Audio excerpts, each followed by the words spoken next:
Here we have the Tower of London. It's a huge monstrosity here.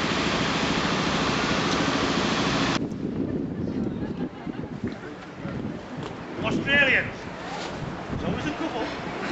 Kiwis, a couple of them will always come. Canadians, you always tell them by the maple leaf, they like music.